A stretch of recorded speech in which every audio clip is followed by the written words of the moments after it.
Hi, this is Christopher James with All Things Branson podcast here, and today we're at the Jim Stafford Theater with Darrell Croy from the Rock and Roll Review Show. Hello, Darrell.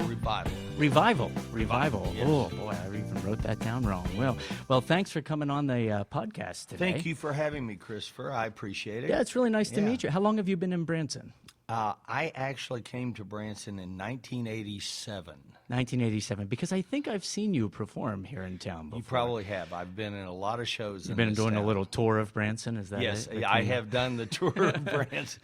Seen a lot of changes over the times. Yeah, and, You know, it's great place to live, great place to be. So it's been very good to me, and I'm happy for that. Well, let's talk about your background. Where did you grow up?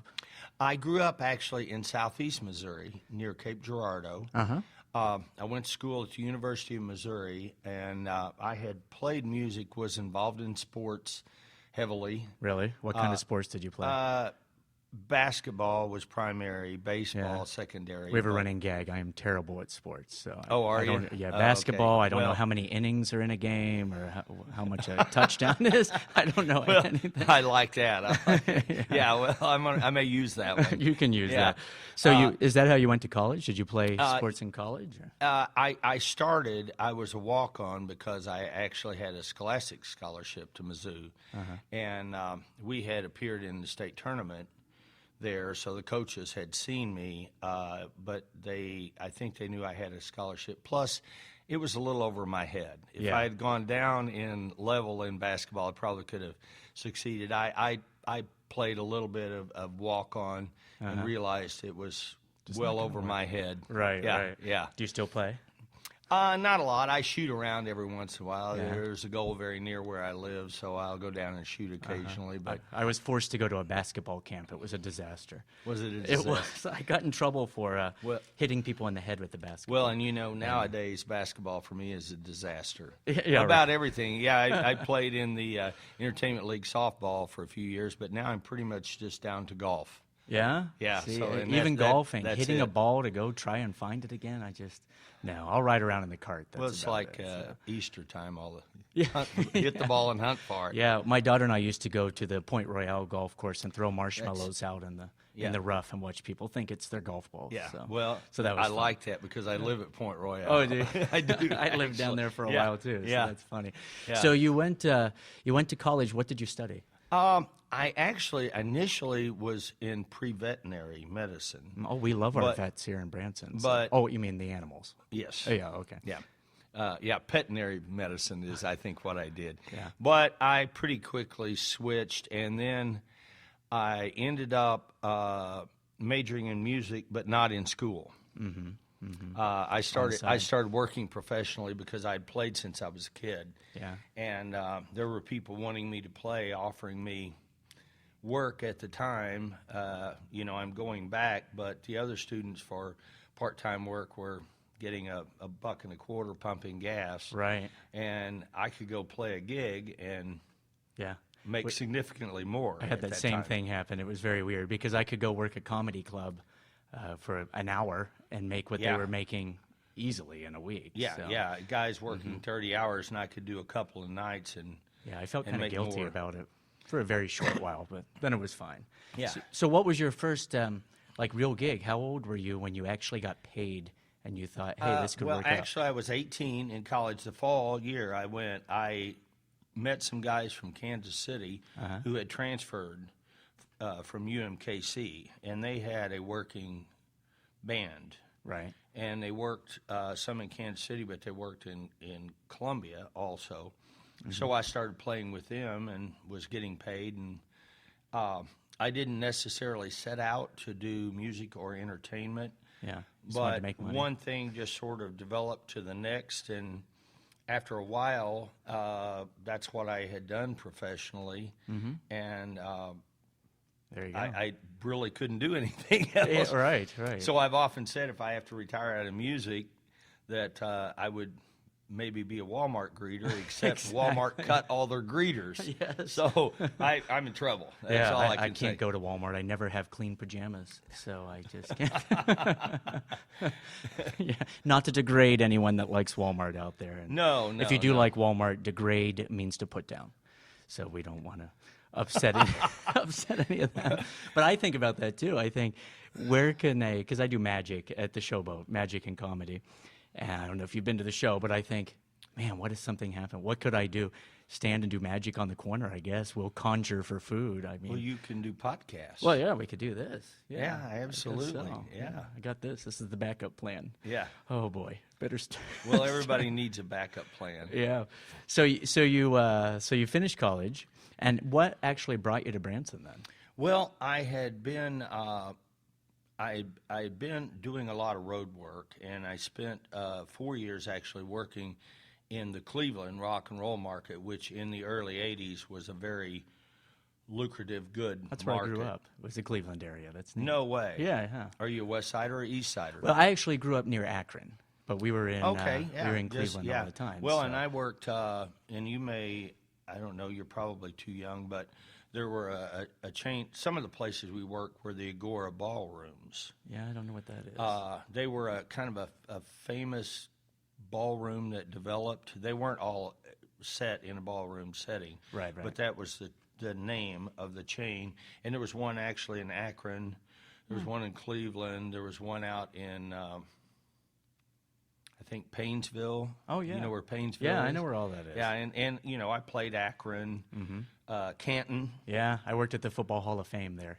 Oh, did So, you? yeah, You which know, was and funny, 'cause the I knew time nothing was about there, football. and I'm a huge sports fan, Uh-huh. and I can't believe when I was there I did not go to the Football Hall of Fame, but Yeah. I didn't. I went there. I performed for banquets there, so I didn't I go. see. And Yeah. so it was kind of interesting. But- So yeah, I was with a really successful group there, and everybody had an interest in moving up, and the drummer had moved to New York, and the singer got an audition with Tony Iommi from Black Sabbath, and actually one of the agents that worked for one of the primary agencies in Cleveland, his wife had gotten a job in the A&R department with one of the major record companies. Okay. Columbia, I believe. If oh, I'm that's a remembering pretty right. big one. Yeah.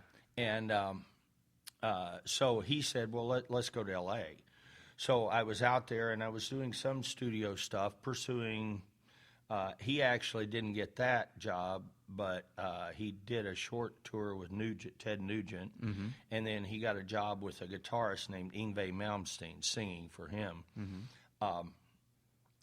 Probably lesser known. He was a recording artist. Guitarists would know who Yngwie is. But I got a call from a group in Nashville through a connection, and they were a newly signed country act, and they called me.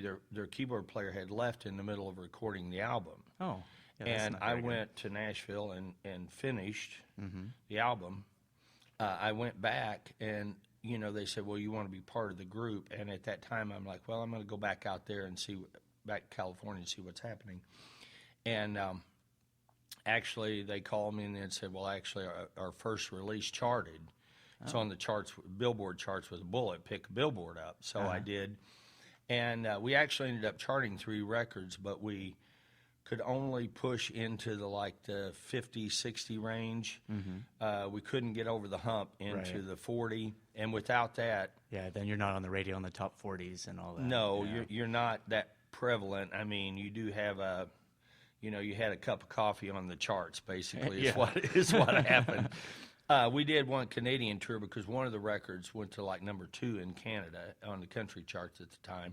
And my brother had transferred to Springfield, and he said, "Well, I was here in Branson when I was a kid, 8, 10 years old, I think one time."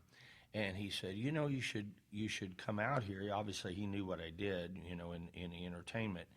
And I came to Branson in '86 and went to a couple of shows, looked around, and I thought, well, maybe I will just give this a shot. Right. So in February of 1987, I moved to town I didn't have a job. Right. But I'm like, well, I'll come here on network. And That's a I'll good get time one. because And things are I- about to get pretty big. Yeah, and I found one, and then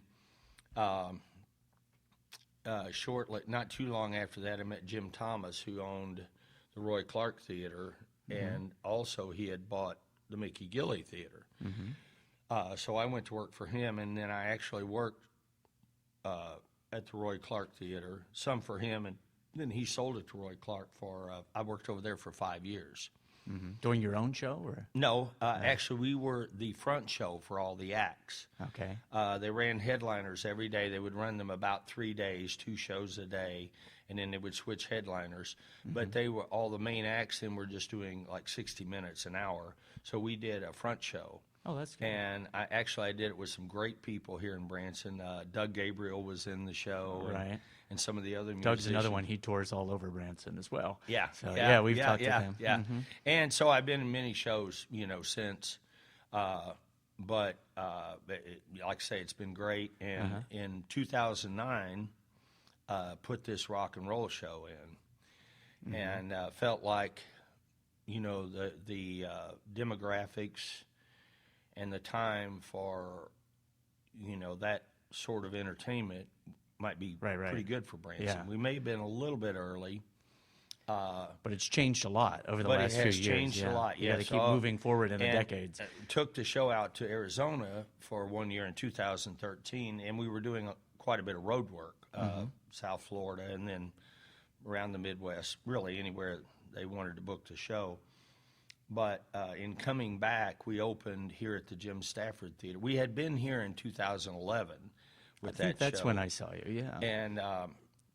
And we had some personnel change, but most of the cast is from the early day shows. And when Jim had called me last year and said, "Well, I'm coming back in. Would you want to do my show, play in my show?" Right. I thought, it'd be good to get back with Jim. I was actually his musical director here at the theater in 98 and 99, so it was kind of like, Yeah, you knew him and homecoming, stuff, so, knew him. I'd done other production work with him. So when we came in the fall, I found they were looking for another show, and actually one of the people with the company, I had worked with some with the show before. So it worked out to put it in. We sort of rebranded with the Rock and Roll Revival. Right. But similar cast, similar type show. Yeah. And we look to target, really it's primarily like the classic rock era, late 60s. That's really big in town right now. Yeah. It's big everywhere. Yeah. Late 60s, 70s, classic rock. And, as you probably know, we do some tribute, but it's not all tribute. But you do Jerry Lewis. I'm a big fan of Jerry Lewis and Dean Martin. And wait, no, not what do you do? That Jerry Lewis. Oh, okay. You forgot the Lee. Oh, my mistake. It's just like me. It's Darrell Lee Croy. Oh, it's Jerry Lee Lewis. Well, it's fate right sorry, there. Chris. Darn it. I thought we were going to get into Nutty Professor. Oh, nice lady. Oh, no, that's the other guy. you should do that one show. Everybody expects Jerry Lee Lewis, and you come out and just do Jerry Lewis bits and stuff. Well, maybe we could offer to the theater management, maybe we need to think about a telethon in September. There you go. Just have a show that just and I'll keeps host going. it. Yeah, that'd be hilarious. That would be so funny to me. But it's been great. The show is, I think it, and we hear this from guests and people of the community coming in to see the show, that the show is the best it's been. We have terrific production. Obviously, the theater is, you can't. It's great here. Yeah, it's great. Well, I'll tell you what. Let me take a break real quick, and when we come back, I want to find out more details about the show, when people can see it, how they can get tickets, things like that. Absolutely. And we'll talk about that in just a second. We'll be back with Darrell Croy.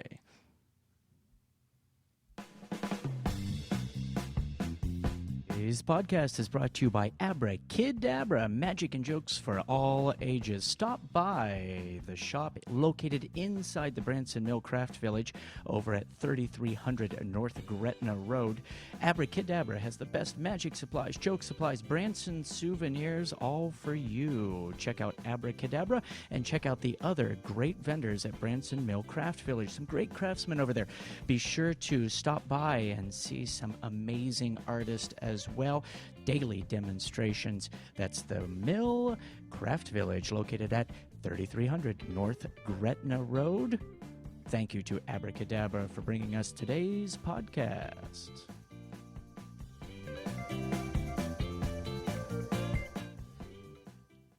Hey, we're back with Darrell Croy here at the Jim Stafford Theater. And I wanted to get some information about the actual show this year. Like, what time of the day, what days of the week, what do you have going on? We are, and of course, the show is Rock and Roll Revival. Mm-hmm. We are doing nighttime shows. In March and April, we're running Monday, Wednesday, Friday, Saturday. At 11:30 p.m. At 7:30 p.m. Oh, okay. Yeah, no, it's not a late night show. I've Can you tried that. It imagine? didn't work. Yeah, that's like when people do the early morning shows in Branson. I don't think we quite have the crowds for that. No. But we're going to be running Monday, Wednesday, Friday all year. With when Jim is here, he comes in May. Jim Stafford. We'll be doing alternate nights from him, but before he comes in, we do also the Saturday night, 4 nights a week, and then he's out in August. We do more dates, and then in fall we're back to Monday, Wednesday, Friday. But you can always see us Monday, Wednesday, Friday all year. Yeah, it's very different because I started on the Showboat doing daytime shows. Yeah. Or early shows through the week, and then working on a Friday and Saturday night. That's a whole different ballgame. I love the crowds on a Saturday night because those are the people that usually come out to be entertained. They're here to see the show. Yeah. Well, and being it's a rock and roll show, it's probably a little more suited to a nighttime slot. Right. Also, I've always maintained that people are conditioned from youngsters that they get their entertainment at night. Yes. They work during the day, they go to school during the day. At night, they watch, well, primarily our country watches TV. Now, probably different. We're on the internet. Yeah, you can watch whatever you want, whenever you want. You can do whatever. But that is primarily an entertainment time for people. And I think that is pervasive with how people respond to entertainment. Yes, I totally agree because I work on cruise ships, and when they have me early in the day, it's like the show is just an aside. Like it's just something going on. But I agree because at night, they're just ready. They want to be entertained. Yeah. I mean, like I say, for several generations now, we have gotten our entertainment at night. Yeah. You know, from radio into television into whatever came after. So you're working 3 days a week. 4 right now. 4 here in Branson. So what do you like to do in the spare time? Well, as I mentioned before, I play golf. I don't play a lot, probably as much as I should. I'd be better then, but I haven't played in years. I was actually, all joking aside, I actually played golf in high school. I was on a league. And then when I left, I'm like, I'm done with that. I just haven't done it. But so you got the golf. Do you ever go to other shows or anything? You've seen so much come and go here. I do try to go to some shows, and obviously when you're doing a lot of shows, if you're having one night off, that might not be you don't want to go first sit choice. Yeah, I say that all the time. Well, I don't and when want to Jim sit. comes in May, I'm playing his show. So we're doing 3, and I'm doing 3 with Jim, so I'm doing 6 nights. But I do try to see shows every year, see some. Yeah, but you've been here for a while, so you've seen a lot of the changes that have gone on. And a big topic that we've had is the changing demographic in Branson, how we have a lot more things. I've been here 11 years, and even during that time, we have a lot more for families, for younger, I mean, just across the street and stuff. We have water slides, we have zip lines, go-karts. Right. And when I first came here, we had some of that, but it seems like they really are pushing for the younger audiences and stuff. Would you say that's one of the biggest changes that you've noticed? I would definitely say that. And in our show, it's surprising. You know, last night we had a lot of kids at time of year, but kids really like our show. And I had a lady come up the other night, and she's a blogger. Right. And she said, you know, I was born in the 70s, but this took me back to my childhood because my parents listened to I know all this music. Right. Because my parents listened to it. Yeah. So I think this particular, the era we're doing has stuck around. Some of the eras have kind of waxed and waned. Yeah, you don't see a disco era coming No, back. or, you know, there are 80 stations, but it's not as prevalent as the classic rock era, in my opinion. Can you imagine when Branson's like that? When all the shows are like Cyndi Lauper and Boy George. Well, that would be fun. I think it would Actually, be wouldn't fun. it- I wouldn't keep it saying we do need we have a Well- 60s show, 70s show. They need a Well, like for 80s. Well, and for example, in our show, we've got a guy that does Steve Ragsdale that plays guitar, but he does an Eric Clapton tribute. And I had actually would be a well-known entertainer. This was several years ago. Come to the show, and he came. I think he saw the second half of the show, and we had the Eric Clapton tribute in the second half. And he said, I never thought I would see an Eric Clapton thing in Branson. Right. And I've had many people to, over the years, and it probably when we opened the show hadn't moved as much in the demographic, but now especially you see it. I even see it in Jim's show. There's a big move in the demographic. But when we talk about doing, he closes his act with Layla. Right. Well, I will have people ask me, well, what are the old people going to think about Layla? Yeah. And I generally respond with, what old people are you talking about? Because I think sometimes maybe we fail to do the math. Yes, we get that at our show. We we have a live band, and they were doing a Steely Dan medley. And we had some people one day say, we don't like this new age rock and roll that you're playing. We said, that's from the 70s. That's like 40 years old. Yeah. Like, they don't think about that. Well, and it's not so much because our audience people never go, wow, I mean, we call it rock and roll revival, and we put out exactly what it is. You're coming to see a rock and roll show. And we present a little different than Branson. It is a show, but we give a little bit of the authentic concert feel. It's all live. We don't use any supplemental tracks. Yeah.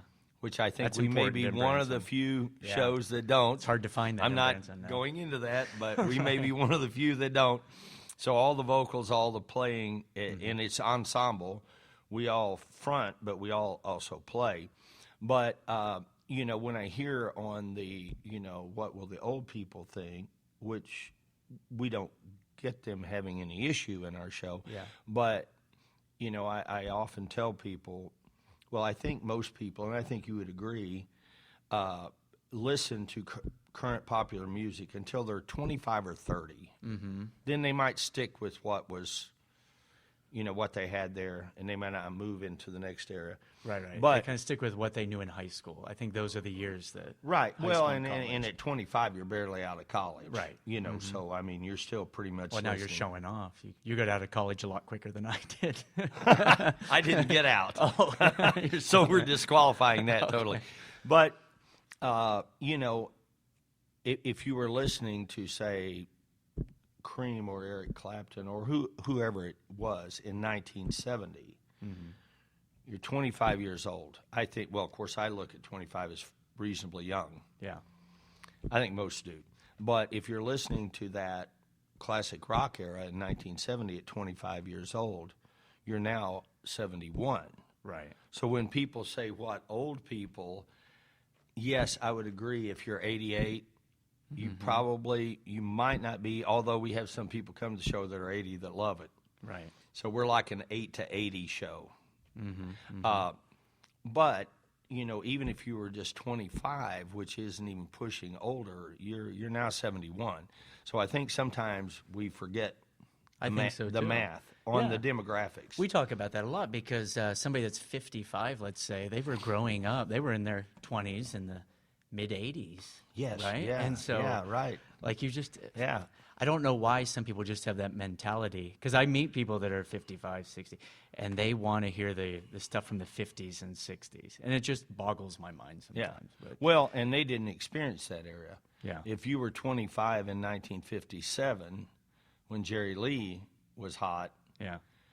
you're probably not sitting in the theater seat. I am not. I don't mean that in any bad way, but you're probably not, one way or the other, you're probably not sitting in the theater seat. Yeah. So we found that our demographic is really is perfect.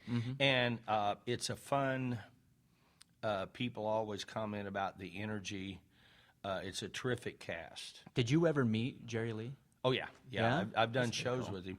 I did shows with him right across the street. Yeah. When that's Jim kinda neat. Thomas owned the Gilly Theater, Yeah. he brought him in, and we were opening. Yeah, that's pretty cool. Because I met somebody on the cruise ships. I can't recall his name right now, but he does an entire Jerry Lee tribute show on the cruise ship. Yeah. And he actually worked with him at like his birthday party or something. They brought him in to do his birthday party years ago. Oh, yeah, And yeah. so that's Yeah, pretty cool. that's fun. Well, and in ours, one thing we offer, it's not all tribute. We have Seeger, Steve Miller. Yeah. I think it's strange when somebody does an entire show as somebody else. I Yeah. mean, the entire show. You Right, don't. yeah. Well, I what couldn't I do was that. going to say about that is it's not all tribute. We're doing some music featuring different people in the show, but the three primary tributes we have now is the Jerry Lee, the Eric Clapton, but also Dave Lawrence does Lionel Richie. Oh, that's neat. That's so different. we touch in a little bit of his 80s, some of the 70s with the Commodores, with Lionel Richie. So we offer them a scope of people, so they're not sitting. I think it's even hard for headliners. I've talked to many of them when they came to town and they were trying to do 2 hours. They were used to maybe doing a 55 or 60-minute concert. Right. When people sit and see this one person for 2 hours, I can't do it. it's a pretty long time. Yeah. Yeah, it's a long time. I Well, you would have- never endeavor doing watch me for 2 hours for Jerry Lee. I wouldn't even know. do 60 minutes or 30 I say that minutes. about my show. I say, I do the variety show, and I do 20 minutes here and 20 minutes there. I say, I've been offered to do my own show at theaters in town. They said, well, you'd have to do probably about 90 minutes. I said, who would want to watch me for 90 minutes? Like, Yeah, yeah. I, It's like I we wouldn't want. needed, I yeah, barely we want need to a watch change me. of people. Yeah. And we have a girl that sings in the show, Samantha Feller, Sammy, and she used to do silks actually in the show. She's a dancer by trade. Went to performance theater high school, so she did some singing. Now she's primarily singing, Right. And she's kind of retired from the silks because I do it the was- silks. I actually No was doing that in my way. act. Yeah, I'll show you a picture and stuff. I was supposed to be on America's Got Talent doing them as a magic trick. I had a trick involving. Oh, them, did but, well, yeah. and actually, she did America's Got Talent with Taylor Reed. Oh, that's She yeah. appeared on the motorcycle. She was Okay, the one cool. that did the motorcycle appearance. Mm-hmm. But she did silks in the show at a point. We called it Rock and Roll Silks. Mm-hmm. And she did her silk act to Born to Be Wild and You Really Got Me. Yeah. So and That's neat. she had never had the opportunity of doing silks at that time to a live band. Right. So it was very intriguing. But she's, as you know, the silks are doing Intensive. them all the time are physically demanding. Yeah, that's why I had to stop. I eventually hurt that's myself. why she and- stopped. She was doing falls, the ankle catches, and it started displacing, Yeah, that's not a good thing. her ankles. Right. But she sings in the show, and then we have, I'm kind of giving you the cast members. Yeah, we yeah. have Kelly Black playing bass. She's a terrific bass player. She sings quite a bit of harmony in the show. And then we have a phenomenal drummer.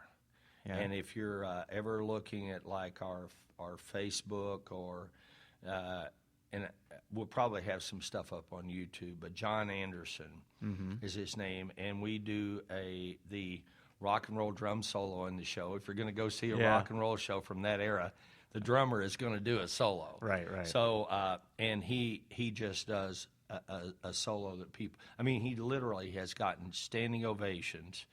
That's So cool. I'm looking at a standing ovation for a drum solo in Branson. The demographics have changed. Yeah, exactly. Right? right. Am I wrong about that? Yeah. Otherwise, they'd be going like, "Why is This this is almost drummer over. banging on these?" Yeah, drums? right. That's hilarious. Yeah, No, but- that's cool. We have a terrific cast. It sounds fantastic. I I'm hope gonna have you to come out. see the show. I do need to come out and see the show. And I will see your.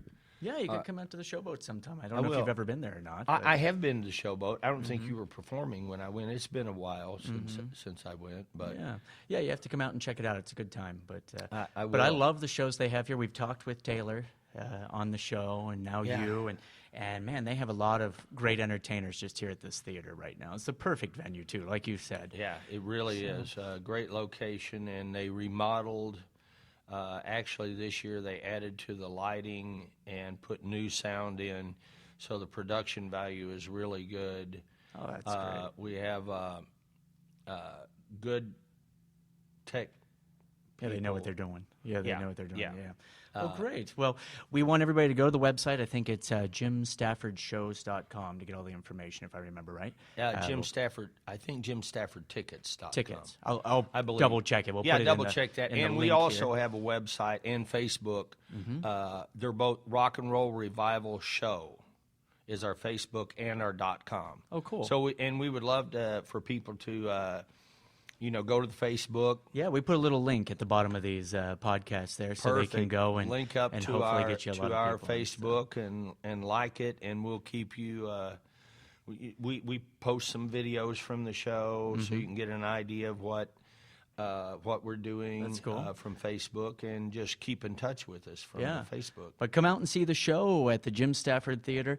My name is Christopher James. I almost forgot my name. Christopher James, out here with Darrell Croy, and I want to thank you for joining us on the podcast. Well, thank you, Christopher. I appreciate the time. Thanks for inviting me. Thank you. We're going to bring a bunch of our staff out to see the show. We'll do a review of it. Please do. So we'll do that. Anytime. All right. Thanks a lot, and thanks for listening to All Things Branson. Be sure to visit us at allthingsbranson.com, Facebook page All Things Branson, Twitter at All Branson, and our YouTube channel. Be sure to check all those out and let us know who we should review next. Thanks for listening, and bye-bye.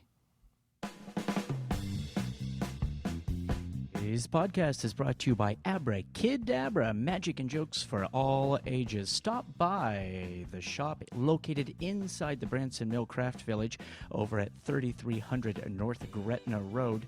Abracadabra has the best magic supplies, joke supplies, Branson souvenirs, all for you. Check out Abracadabra and check out the other great vendors at Branson Mill Craft Village. Some great craftsmen over there. Be sure to stop by and see some amazing artists as well. Daily demonstrations. That's the Mill Craft Village located at 3300 North Gretna Road. Thank you to Abracadabra for bringing us today's podcast.